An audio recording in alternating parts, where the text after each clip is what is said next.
السلام علیکم ورحمت الله وبرکات. ګران کتونکو، یو منځګزار په منځ کې سوره فاتحه وویله او سوره فاتحه پسې وروستو چې کوم سورت ویل دي هغه سورت ویل د ده نه هیر شول. آیا په دغه انسان باندې سجده سهوه واجب شوه او که نه؟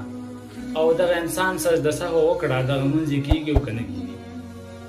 ګران کتونکو، کله چې یو منځګزار نه که هغه د فرض مونځ اولني 2 رکعته وي، که هغه سنت مؤکده وي، که هغه سنت زواید وي، که هغه نفل وي، که هغه وتر واجب وي، په دغه تمامو منځونو کې کله چې یو منځګزار سوره فاتحه ووایي او هغې نه وروستو دغه منځګزار نه صورت ملاول دا هیر شول، نو په دغه وخت کې په دغه صورت کې په دغه منځګزار باندې سجده سهوه واجب شوه.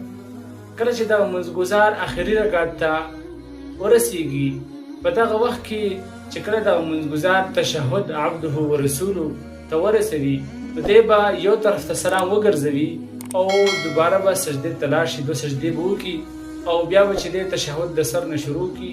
دغه سجده سوه چې کله وکړي، نو دغه منځګزار چې کومه خطا کومه هیره د شوې وه چې د سورې فاتحې نه وروسته یې صورت نه وویلی، هغه خطا یې په دغه سجده سهوې سره پوره شوه او د دغه منځګزار دغه مونځ پوره شو او دی به دغه خپل مونځ اعاده نه کوي. واخر دعوانا الحمدلله رب العالمین.